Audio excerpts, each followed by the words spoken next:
Cave Story is one of the earliest examples of a retro-inspired indie game. It was released in the mid-2000s after about 5 years in development, taking on a metroidvania style that still floods the indie scene to this day. The game would go on to receive a remaster on the Wii, which was later ported to Steam and other consoles. But this video is about La-Mulana, not Cave Story, so ignore everything I just said. You see, La-Mulana is one of the earliest examples of a retro-inspired indie game. It was released in the mid-2000s after about 5 years in development, taking on a metroidvania style that still floods the indie scene to this day. The game would go on to receive a remaster on the Wii, which was later ported to Steam and other consoles. Wait a minute.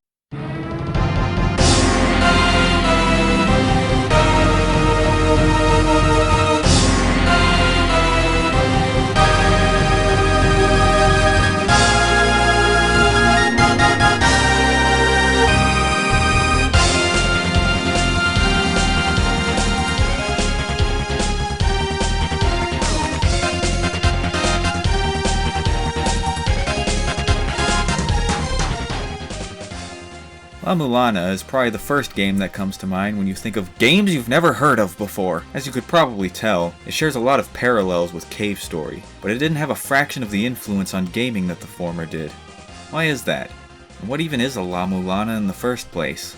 On paper, La-Mulana seems like any other Metroidvania. You explore different themed areas in a non-linear fashion, you whip monsters, fight bosses, get items and upgrades, and use those items and upgrades to explore more of the world.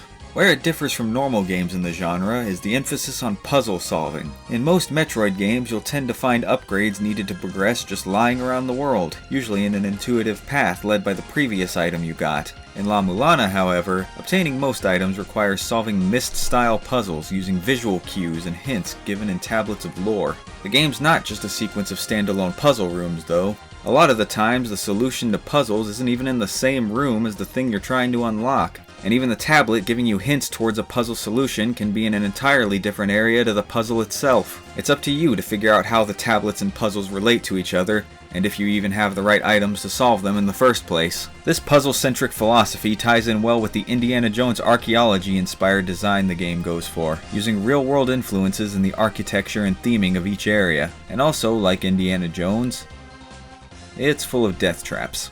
La-Mulana tells the story of Lameza Kosugi, a ninja archaeologist trying to find the secret treasure of the ruins of La-Mulana and discover information about a mysterious cosmic being known as the Mother, who created humanity in an attempt to return to the heavens. Each area revolves around finding an Ankh jewel and fitting it into an Ankh in order to summon the boss.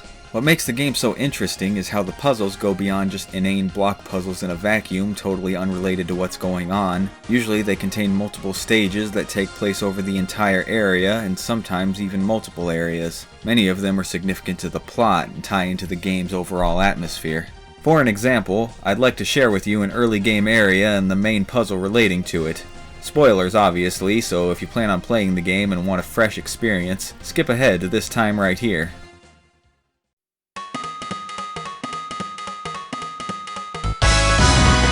Behold, the mausoleum of the giants.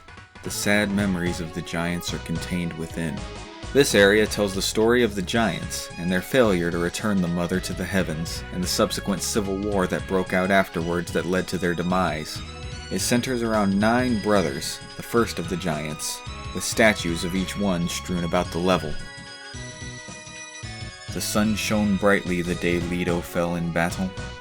A gaping hole in his chest, he entered his eternal slumber. As you explore deeper and deeper, you'll find little obvious sign of the Ankh jewel, but may find a helpful skeleton who will tell you about the Nebra sky disk, which will let you control the heavens. The youngest, Sackett, tread his own path. He put a key on Leto's body, falling into slumber with his powers in hand. In one room you'll find a chest, but there's a wall blocking it, and a ladder leading down below. Finding the room below this one, you can see the bottom of the ladder, but it's just out of reach. However, there is a statue of Bado standing next to it. A blanket of countless stars spread over Bado, falling into a deep slumber. Try as you may, you'll never find the Ankh or jewel, at least not with how things are now.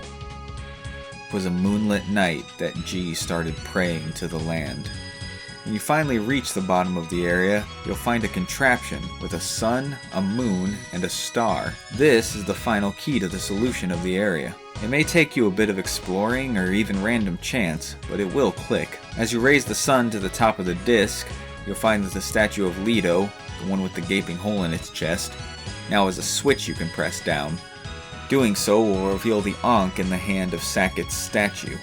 Switching the disc to the star will make Bado's statue lay down, giving you a high enough perch to reach the ladder from, letting you get the Ankh jewel.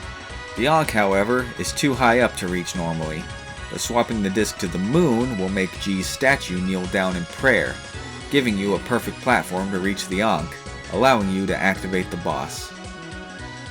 Then you die. This was one of the simpler puzzles in the game, by the way, and I left out a lot of extra information that the game gives you. This world building interwoven with complex puzzles is really what gives La-Mulana its entrancing atmosphere. Speaking of atmosphere, you can probably tell that the music in this game is phenomenal, which for this genre is saying a lot.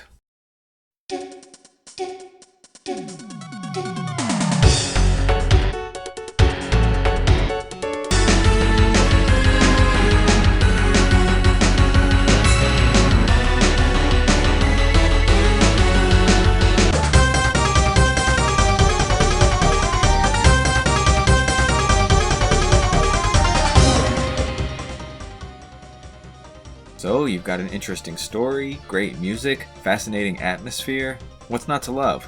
Well, there's one thing about the game that will ensure it'll never have broad appeal, and it's something you've probably figured out by now. The game's obtuse. Like King's Quest III obtuse.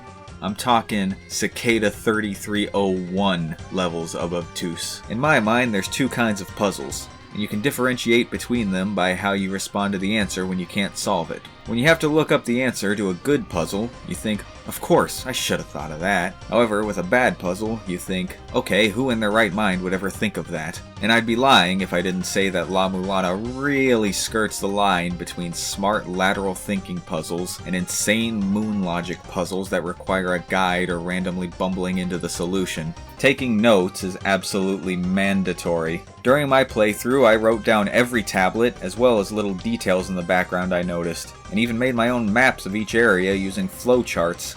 Even then, I still got absolutely stumped and had to resort to looking at a hint guide here and there. This is a game where there's no shame in looking at a guide. But at the same time, using a guide kind of feels wrong because the puzzles are such a large part of the core experience. I think it goes without saying that this game isn't for everyone. Hell, if you go by the Steam achievements, only a fifth of the people who've played it have ever even beaten the first boss. I don't think that's a bad thing, though. It portrays something about art that's often overlooked. There are certain niches that appeal to a broad audience and some that don't, but that doesn't mean that the ones that appeal to few aren't just as important. What a lot of people would consider problems with La-Mulana are actually what make it appeal to people like me, and that's what makes it so special. It does something that won't click for a lot of people, but for those it does, it'll be one of the most unique experiences you'll ever have in a game. The whole point I'm trying to make here is not necessarily that La-Mulana is an underappreciated gem and that you should totally play it. For real though, if this game looks cool to you, you should totally play it. But rather, maybe you should try more games that look interesting to you, even if a lot of people don't care for it. Sure, you might come across some junk, but you might come out with a unique experience unlike anything you've seen before, and I think there's something special about that.